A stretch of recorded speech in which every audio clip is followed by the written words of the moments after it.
Salut, shalom, grâce et paix à vous au nom de notre Seigneur Jésus-Christ. Bienvenue au laboratoire du Christ, le frère Raphaël à votre service. Précédemment, nous avons lu quelques passages qui nous montraient que, quels que soient les actes qu'on pourrait poser, si nous ne naissons pas de nouveau, cela ne compte pas. Il faut naître de nouveau. Il faut naître de nouveau. Nous allons continuer avec le chapitre 7 de Romains. Le chapitre 7 de Romains, nous allons lire à partir du verset 18. Déjà pour avoir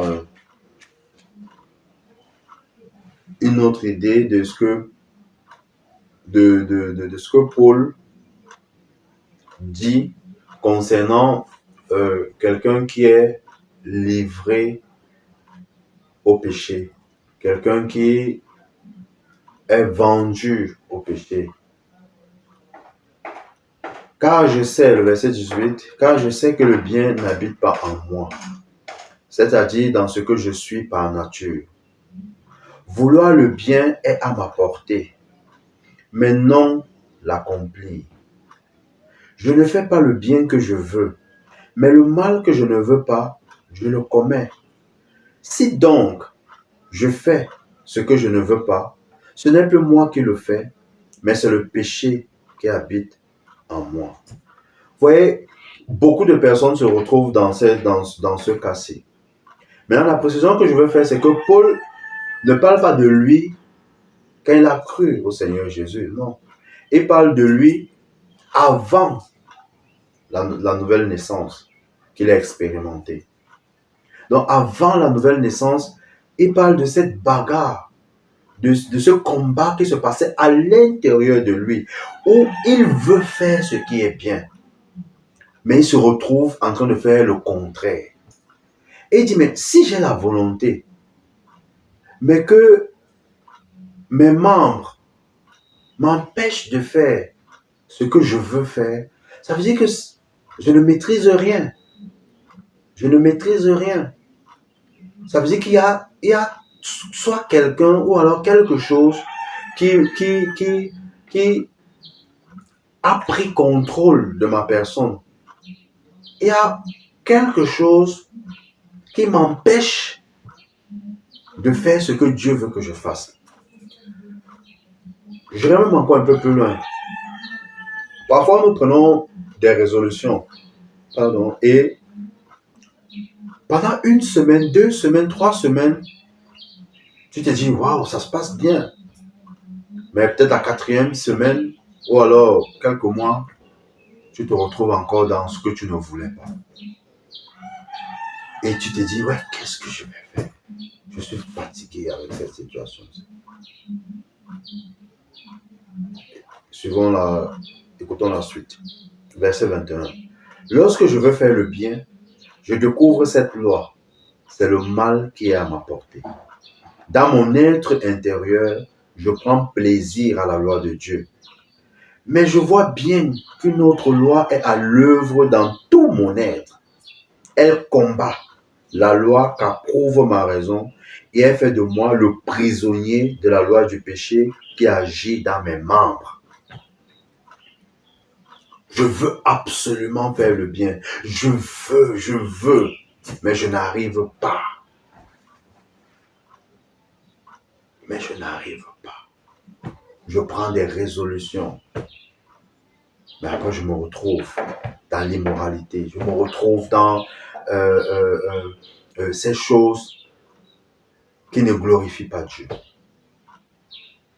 Le verset 24. Il dit, malheureux que je suis.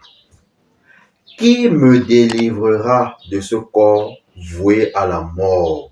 Verset 24. Vous voyez, Paul, avant la nouvelle naissance, était fatigué de cette situation et il se pose la question, qui va me délivrer? Qui va me libérer de cette situation? qui? J'ai besoin de secours, j'ai besoin d'aide. Et le verset 25, il dit Dieu soit loué. Dieu soit loué. C'est par Jésus-Christ notre Seigneur. Dieu soit loué. C'est par Jésus-Christ notre Seigneur. C'est Jésus-Christ qui peut me libérer, qui peut me délivrer de ce corps de péché, de cette vie de péché, de cette vie où je veux faire ce qui est bien, mais je n'arrive pas. Je ne tiens pas. Je me retrouve toujours dans ce que je sais que ce n'est pas bien. Parce que la vérité, c'est que on n'a pas besoin d'être en Christ ou de croire en Jésus pour savoir que ce que nous faisons n'est pas bien. Parce que nous avons la conscience. Même, quand bien même tu peux sortir avec des filles, peut-être même avec des femmes d'autrui, tu sais que ce n'est pas bien, mais tu n'as pas la force pour arrêter. Mais Jésus est là, tel que Paul le dit. Il dit Dieu soit loué, parce que c'est possible avec Jésus-Christ. Voyons un exemple. Un exemple d'un homme, et vous allez voir la description que la Bible fait de lui dans Actes chapitre 10. Actes chapitre 10. Nous n'allons pas tout lire, mais je vais donner déjà le contexte et vous comprendrez par la grâce de Dieu. Je vais lire à partir du verset 24. Mais je vous donne un résumé de l'histoire. Prenons même le verset 1. À Césarée vivait un officier romain nommé Corneille qui avait un poste de commandement dans la cohorte appelée l'Italique. Il était pieux. Écoutez bien, bien-aimé.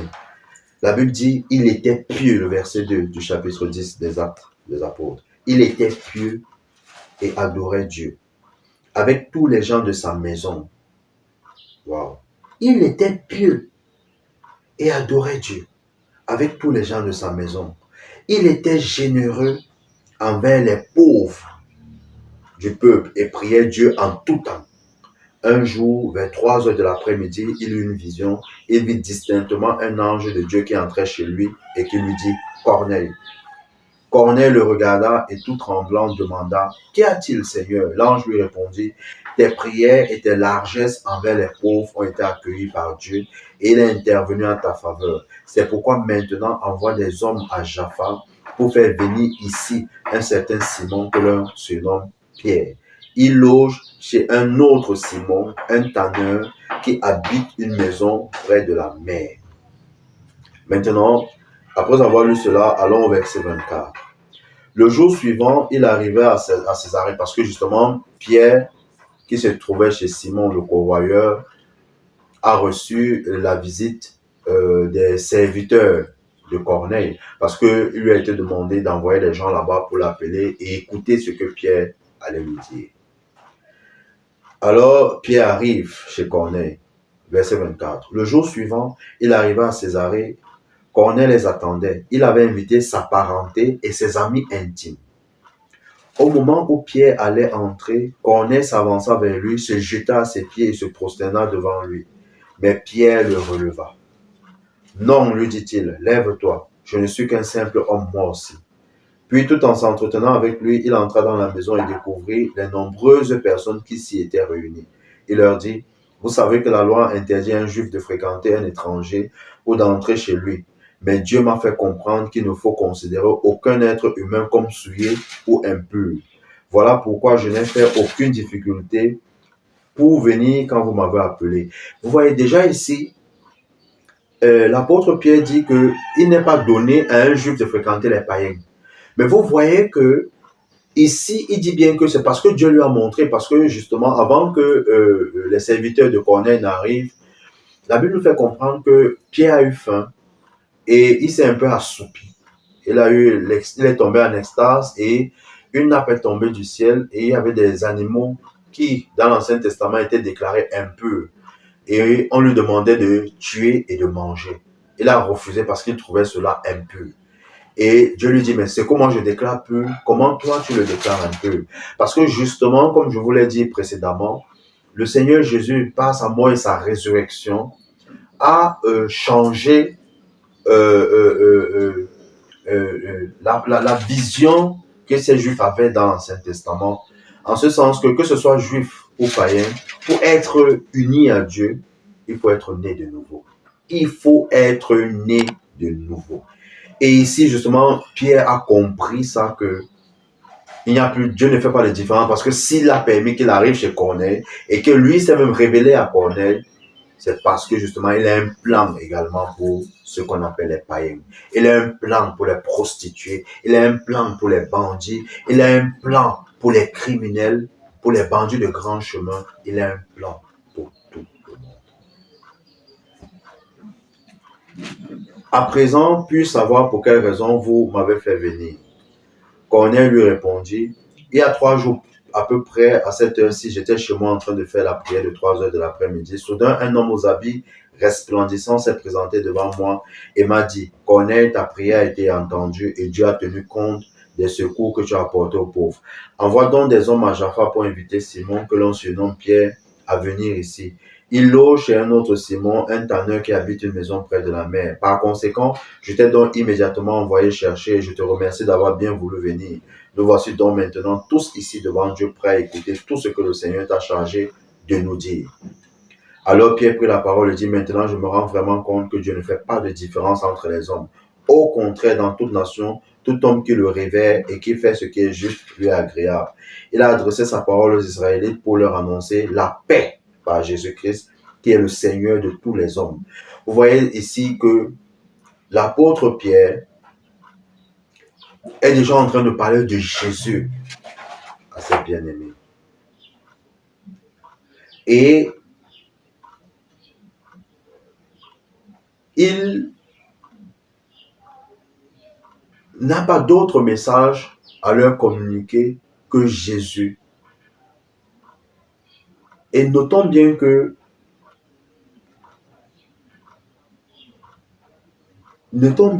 à la fin du commentaire de Corneille,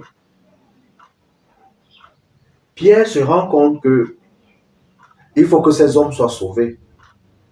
Mais je voudrais vous préciser que le 2e verset de ce chapitre-ci nous fait comprendre qu'il était pieux, il adorait Dieu, il craignait Dieu, il faisait beaucoup de monde.